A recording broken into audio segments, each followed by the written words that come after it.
Bonjour, merci d'être avec nous pour un nouveau numéro de Dimanche en politique. Avec aujourd'hui une question, y a-t-il trop d'éoliennes en Bourgogne? C'est ce que des associations ont dénoncé la semaine dernière à Dijon, alors que la Bourgogne n'est pourtant pas une des premières régions françaises sur ce sujet. Pour en débattre sur ce plateau avec nous, Mourad Laouès, bonjour. Bonjour. Vous êtes un des porte-parole d'Europe Écologie Les Verts pour la Bourgogne. Michel de Broissia, bonjour. Bonjour. Vous êtes le président d'ACBFC, qui regroupe des associations de Bourgogne et de Franche-Comté. C'est vous qui organisiez le rassemblement de la semaine dernière. Vous êtes par ailleurs maire de Champagne-sur-Vingeanne, c'est en Côte d'Or. Tout à fait.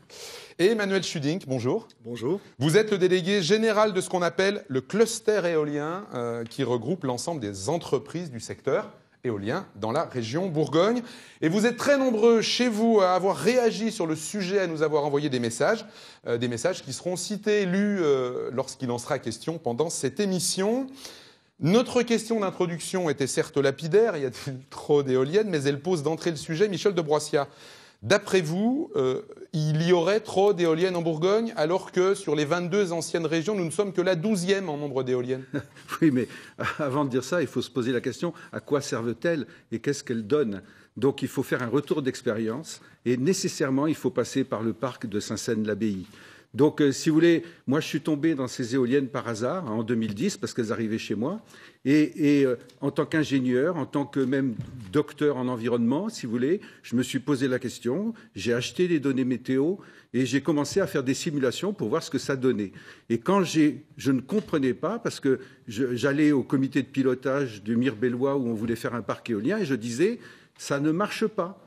Et donc, personne ne me croyait, jusqu'au jour où quelqu'un m'a fourni les comptes sociaux de la société en question, du promoteur, pour l'année 2013. Là, vous ouvrez beaucoup de sujets. Vous ouvrez beaucoup de sujets en même temps. Oui, mais c'est fondamental, parce que finalement, on s'apercevait au bout de 5 ans de fonctionnement que la société perdait 15 millions d'euros.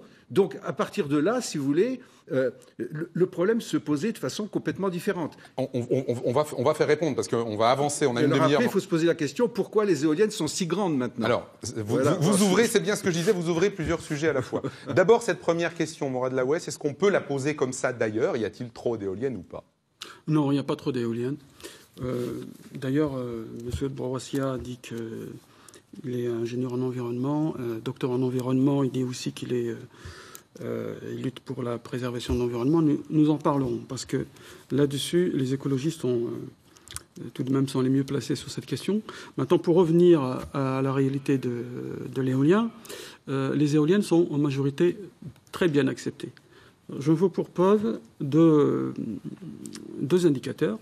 Le premier indicateur, c'est les réponses positives aux sollicitations d'investissement des citoyens, de plus en plus. Le deuxième point, c'est les nombreuses visites actuellement, et de plus en plus, organisées ou pas dans les parcs éoliens. Emmanuel Schudink, trop, pas assez? Je vais me permettre juste de répondre. En tant que riverain du parc de Saint-Seine, je peux rassurer M. de Broissia, les éoliennes tournent toujours à Saint-Seine. Et effectivement, comme pour toute société, si une société perd autant d'argent sur une année, évidemment, un parc éolien ne va pas continuer. Donc, la société en question développe de nouveaux projets, donc soit elle est vraiment suicidaire, soit effectivement, il n'y a aucune utilité, mais on n'est pas du tout dans ce schéma aujourd'hui. Alors, on va essayer de poser la question peut-être d'une autre manière. À chaque fois, on peut la poser de plein de manières différentes. Est-ce que ce qui est en cause dans ces manifestations ou dans la défense de l'éolien, c'est le fait que l'éolien soit gênant, ou est-ce qu'il y a aussi la question de l'utilité réelle de l'éolien? Est-ce qu'aujourd'hui, l'éolien sert à quelque chose si on veut préserver l'environnement, ou est-ce que, parce que c'est ce que vous dites, il ne génère pas plus de problèmes qu'il n'amène d'intérêt? On commence par vous, Emmanuel Schudink. Alors, si on prend les chiffres des experts de l'Agence internationale de l'énergie, on a sur un schéma qui vise à peu près à 20 à 25% d'électricité d'origine éolienne à travers le monde. Donc, c'est une énergie qui est en très forte croissance. Pourquoi? Parce qu'elle est mature, de plus en plus compétitive, créatrice de richesses locales, ce qui permet d'éviter la dépendance par rapport aux énergies fossiles. Donc effectivement, c'est une tendance qui est lourde, avec des technologies qui évoluent énormément. Très clairement, on m'aurait posé la question il y a 15 ou 20 ans, est-ce que la région est propice à l'énergie éolienne? Vu le degré de technologie actuel, la réponse est évidemment oui. D'accord, Après- parce qu'on a plein de messages de gens qui nous disent mais pourquoi le faire dans la région Bourgogne, elle n'a aucun intérêt pour l'éolien, Alors- le vent est trop faible, on est obligé de mettre des mâts très très hauts, on en a beaucoup comme ça, beaucoup de questions comme ça. Alors c'est un phénomène physique qui est naturel. Plus on va en hauteur, mathématiquement, plus on a de gisements de vent. Donc c'est vrai que, à titre personnel, moi j'ai développé un logiciel et je peux rassurer Monsieur de Broissia, tous les sites ne sont pas propices à l'énergie éolienne en Bourgogne, mais effectivement on a des sites qui sont plus propices. Alors, Je suis pas du tout d'accord, Michel de évidemment. Broissia, avec un petit peu de provocation, la France a signé il y a moins d'un an la COP 21. Est-ce qu'on peut à la fois dire il faut lutter contre le réchauffement et s'opposer, comme le font toutes vos associations, à finalement tous les parcs éoliens qui se montent? Alors vous abordez vous aussi beaucoup de sujets à la fois. Oui, hein. oui, Excusez-moi. bah, j'oppose. Mais, donc vous avez posé. Je pose le problème de l'éolien par rapport au réchauffement climatique. Vous avez posé la question de l'intermittence et de l'utilité des éoliennes. Oui. Et donc, effectivement, si vous voulez, on prend le mois de septembre 2016, rapport RTE, résultat, les éoliennes ont marché en gros 12,5% du temps. Donc, ça veut dire que pendant 87,5% du temps, il n'y avait rien. Et donc, il fallait remplacer par autre chose. Et Pardonnez-moi, il y a les centrales nucléaires. Il y a le reste. justement. Alors là, c'est là où c'est génial. Effectivement, tout d'un coup, Madame Royal, hier, s'inquiète, envoie une lettre au PDG d'EDF en lui disant « Agissez d'urgence ». Rendez-vous compte qu'il y a presque 11 000 mégawatts d'éoliennes installées en France aujourd'hui, donc largement beaucoup plus que toutes les tranches nucléaires qui sont arrêtées aujourd'hui. Donc moi, je mets au défi aujourd'hui les partisans des éoliennes de prendre le relais, parce que c'est ça le sujet. Ils laissent croire qu'ils vont prendre le relais, mais ils ne savent pas le faire en fait. Et donc qu'est-ce qu'on fait? Vous savez ce qu'on fait? On ressuscite 4 centrales à charbon en France. Voilà ce qui a été décidé dans la semaine qui vient de se passer. Bon, alors là, ouais, bravo. je vous vois hocher la tête. Je ne suis pas d'accord. Ah bah alors, prouvez-le. Premièrement, les énergies renouvelables vont devenir de plus en plus. Elles le sont déjà. Elles sont indispensables. Elles Mais vont, c'est à idéologie, terme. Non, ça. mais laissez-moi terminer. Je vous ai laissé terminer. Vous me laissez terminer. Premièrement, en France, on n'a pas de pétrole, on n'a pas d'uranium. Hein, on a par contre, en revanche, on a du vent, on a du soleil, on a de l'eau. Alors, la France a un potentiel éolien. C'est le deuxième européen après le Royaume-Uni, et vous le savez. Alors ensuite, à partir de ça, on a, avec ce potentiel éolien et la technologie actuelle des éoliennes, parce qu'elles sont très performantes, contrairement à celles d'il y a 20 ans, elles peuvent fonctionner avec ce que nous avons en Bourgogne.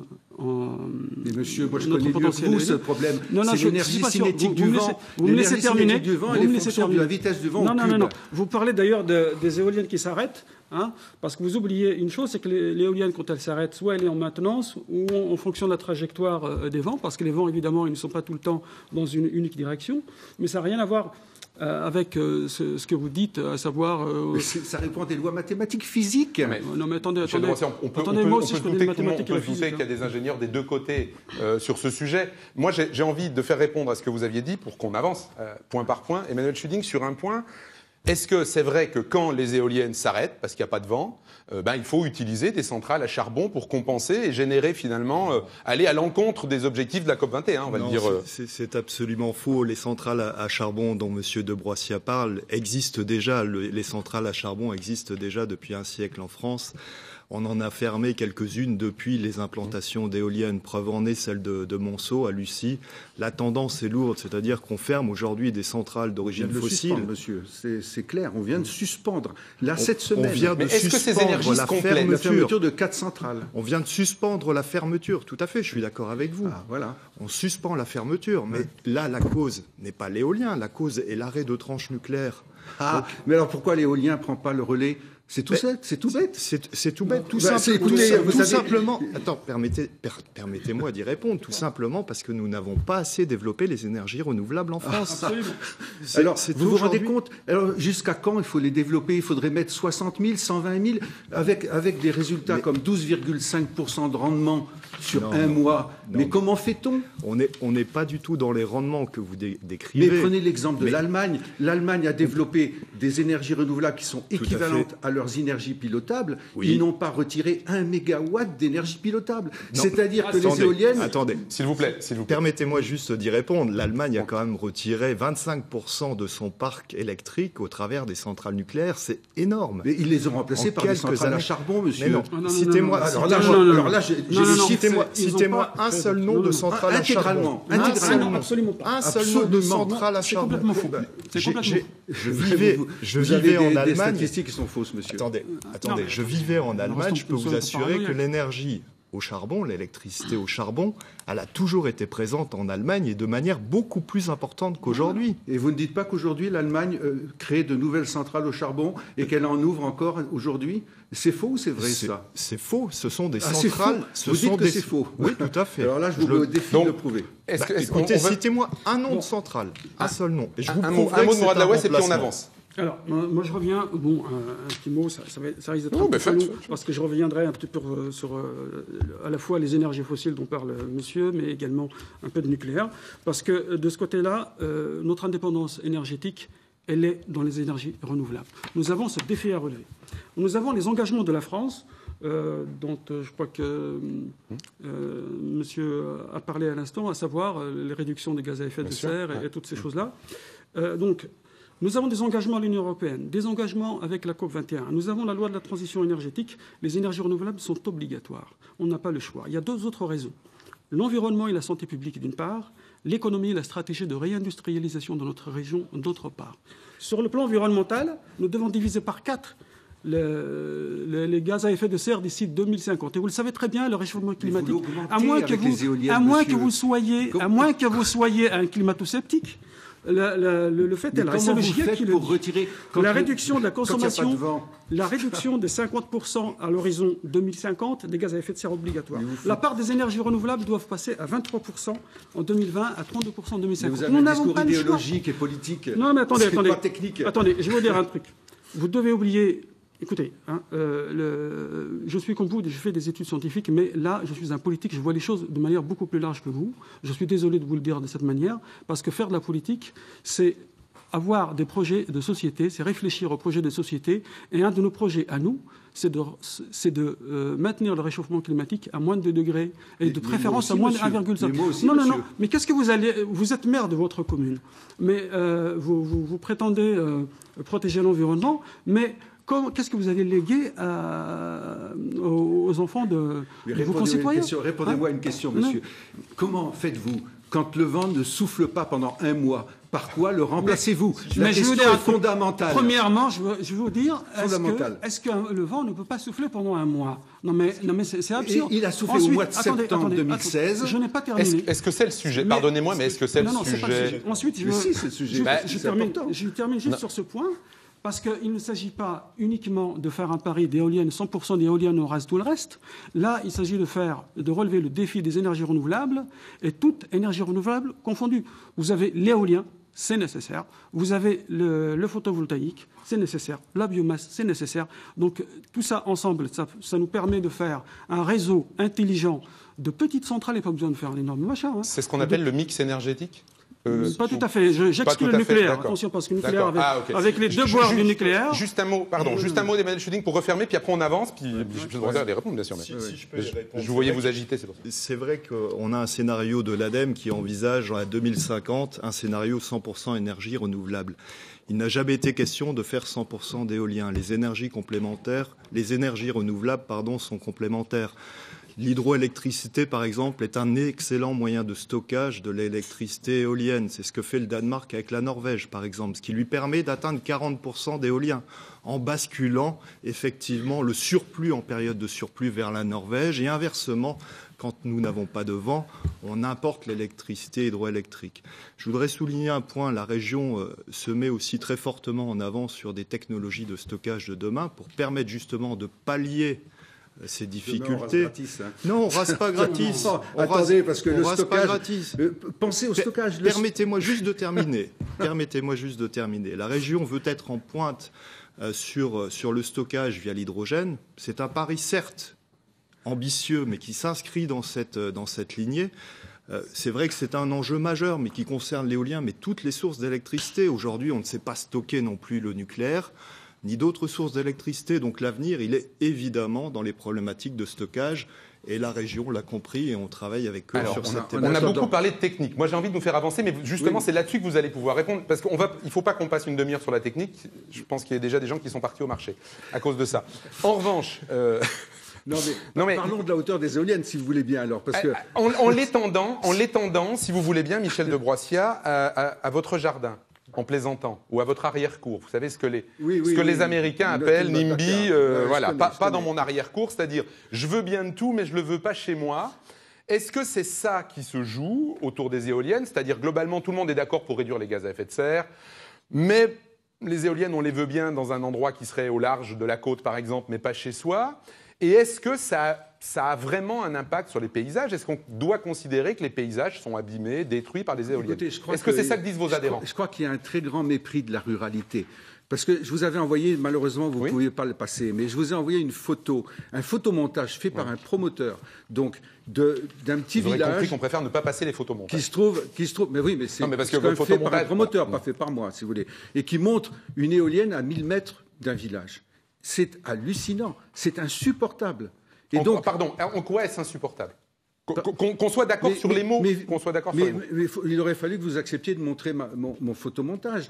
C'est tout simplement impossible à vivre. Quelle est la distance légale en France, pardon? Mais la distance légale est de 500 mètres, elle est ridicule. Et donc nous, notre association de ce côté-là est très claire. Elle demande 10 fois, comme distance, 10 fois la hauteur des éoliennes. Voilà du bon sens, au minimum. C'est quelque chose qu'on demande, un minimum. C'est ce qui est, par exemple, en Bavière. La Bavière, le land allemand, il a pris cette règle. Et effectivement, moi, je suis déjà allé à Munich sans voir une éolienne. Donc, soyons pas hypocrites. Ils n'en avaient pas vu parce qu'il n'y en a pas ou parce qu'elles sont... Parce que, effectivement, les règles font qu'il y en a peu. Voilà.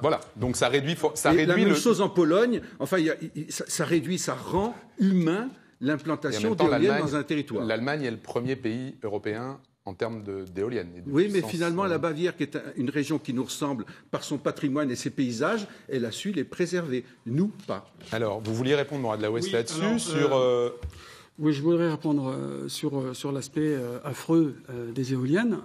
Moi aussi, Monsieur de Broissia, j'ai ici 2 photos. Ce ne sont pas des photomontages, c'est les photos de la réalité. L'une avec des éoliennes sur l'horizon, et l'autre avec de gros pylônes et des fils haute tension qui traversent un village. Et je peux vous dire, je ne peux pas les montrer puisque ce n'est pas la règle ici. Ça fait match nul comme ça. Je peux vous les montrer après, mais je peux vous garantir que vous présentez ça au coût d'un moyen. Il n'a aucune hésitation pour choisir.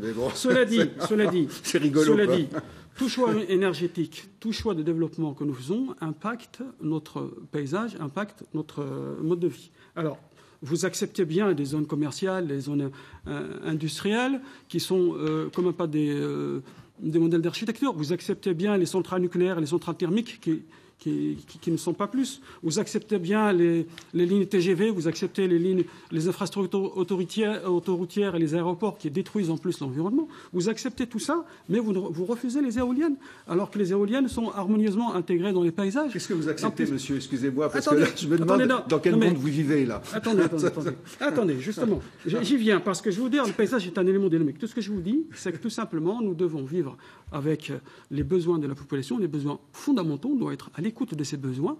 Et ces besoins, c'est respirer un air sain, c'est être en bonne santé, s'alimenter correctement, se déplacer, se chauffer proprement. Et là-dessus, il n'y a pas de solution. Mais les opposants évoquent aussi des problèmes de santé sur les éoliennes, Mourad Laouest, en particulier. J'y reviendrai. Je termine juste sur ce point. J'aimerais rebondir là-dessus. Non, mais attendez, je termine sur ce point. Je termine juste sur ce point. Cela dit, pour vous rassurer, il ne s'agit pas de faire n'importe quoi. Il existe ce qu'on appelle un code de l'environnement. Toute installation d'éoliennes, toute installation de production d'énergie renouvelable est soumise à une étude d'impact sur l'environnement, sur le bruit. Elle est soumise à... Alors là, j'ai beaucoup Attendez, j'ai pas terminé. Et en plus, il y a un autre garde-fou qui vient de sortir. La loi de biodiversité vient de mettre un outil législatif au point, je viens de créer un nouvel outil législatif qui s'appelle l'Atlas paysager. Le but de cet Atlas paysager, c'est quoi? C'est en faveur de la préservation des paysages. Je connais tout ça mieux que vous, monsieur, parce que je suis dedans, je baigne. Vous n'avez pas l'air de le connaître. Je vous coupe et je vais le faire de façon impérative. Est-ce que vous comprenez tout de même, et je vous donnerai la parole ensuite, Mme Schuding, est-ce que vous comprenez ce que disent les gens qui vivent à la campagne quand, d'un seul coup, alors qu'ils ont eu un paysage vide devant eux depuis peut-être pour certains plusieurs générations. Il y a des éoliennes et que leur quotidien visuel est complètement changé. On peut comprendre quand même que ça porte fort sur les gens. Je comprends très bien. Moi, je tiens à rassurer ces messieurs-dames. Je comprends très bien quand, effectivement, l'habitude est perturbée par quelque chose de nouveau. On peut effectivement se poser des questions, on peut être inquiet. Donc, je demande tout simplement à ces personnes de se renseigner un peu plus ou surtout de ne pas se laisser avoir par des mauvais discours ou des discours finalement complotistes, de se renseigner sur le bilan positif des éoliennes, aussi bien notamment sur le bilan touristique, le bilan paysager. Non, je vous garantis, allez voir en Champagne-Ardenne. Allez voir dans des communes comme Bourgogne des visites de parcs éoliens, mais il faut se renseigner un peu plus. Bon, ensuite, les nuisances, elles sont nettement plus faibles que les nuisances habituelles quotidiennes. Par exemple, sur le bruit d'une éolienne à 300 mètres, c'est le bruit d'une conversation calme. Et une éolienne qui a marché 12,5% du temps en septembre. Alors, on donne la parole à Mme Schuding et ensuite on avancera. Un mot effectivement sur les paysages. Je vous voyais hocher la tête quand je disais, vous comprenez que les gens ils n'aient pas envie d'avoir ça sous leur nez, quoi. Alors, il faut savoir de quoi on parle. On a aujourd'hui à peu près dans la grande région 4000 communes. L'objectif, c'est d'avoir à peu près 900 éoliennes sur la grande région. Donc, ça relativise un petit peu les choses en disant ça fait finalement une éolienne pour 4 à 5 communes. Donc, on est quand même sur une dimension qui reste limitée. Tous les sites ne sont pas propices. Moi, je comprends parfois effectivement les inquiétudes qui sont émises par la population. Et je dois avouer qu'un projet éolien, ça doit se construire. Alors, on a sans doute des choses à améliorer en termes de concertation, en termes de présentation, en termes d'échange avec les élus. On peut prendre un projet un petit peu symbolique, non loin d'ici, à Chamols, dans le Jura, où la population a été associée dès le départ. Et aujourd'hui, on a plusieurs centaines d'habitants qui investissent dans ce qu'on appelle une éolienne citoyenne. Donc effectivement, une éolienne sur 8 ou 9. Je relance juste, je prolonge ce que vous dites quand vous parlez de population, parce qu'on a eu beaucoup de questions, de messages, de gens qui nous parlent de consultation et de population. BB21 qui nous dit par exemple pourquoi la population locale d'un projet n'est pas consultée. C'est l'élu local avec son conseil qui décide pour tout le monde. Où est la démocratie ? Et c'est un des points qu'on entend souvent sur ce sujet, Michel de Broissiat, puis vous nous répondrez. Oui, mais je voudrais aborder le problème de la santé et du code de santé publique, parce que ça, c'est quand même quelque chose d'important. Figurez-vous que le code de santé publique dit qu'il y a tapage nocturne à partir du moment où le bruit dépasse 30 décibels la nuit. Eh bien, qu'est-ce qui s'est passé ? Comme ça empêchait de mettre des éoliennes, qu'est-ce qu'on a fait ? On a changé, on a pris un arrêté qui permet d'augmenter le bruit la nuit jusqu'à 35 décibels.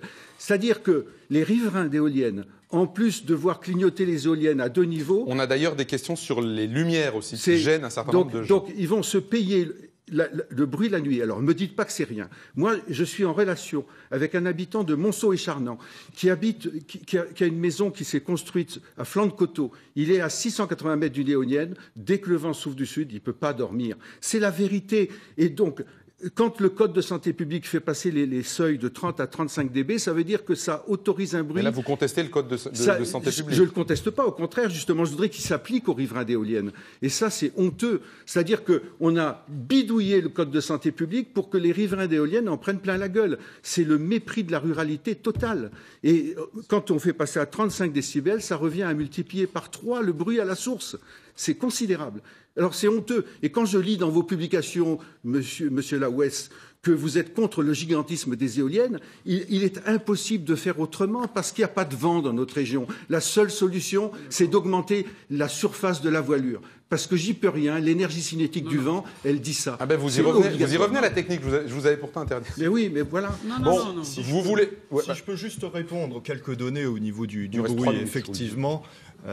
Ce qu'il faut prendre en considération, c'est qu'aujourd'hui, les distances, certes, sont de 500 mètres pour une éolienne, mais on est à 150 mètres d'une autoroute, à 150 mètres pour une ligne TGV et on n'a même pas de distance pour les lignes à très haute tension. Donc après, c'est pas parce que c'est pas bien pour les autres qu'il faut... Non, mais je suis d'accord avec vous. Les technologies évoluent. En plus, c'est un bruit qui revient comme une goutte d'eau avec le bruit de la pale qui passe devant le mât. C'est insupportable. Vous prétendez qu'elle ne tourne que 12% et vous me dites les gens ne peuvent plus dormir la nuit. Donc, quand le vent soufflait d'un large secteur sud. J'ai dit quand le vent souffle d'un large secteur sud. Il nous reste 2 minutes. Un mot sur la consultation ou pas tout de même. Est-ce qu'il faudrait modifier la façon... Voilà, c'est la petite horloge qui tourne, c'est ça, Michel de Broissiat, effectivement. Je n'ai encore rien dit sur cette question. Je répondrai juste très vite sur le caractère éolien, le caractère des grandes éoliennes. Il y a aussi le petit éolien, pour vous rassurer.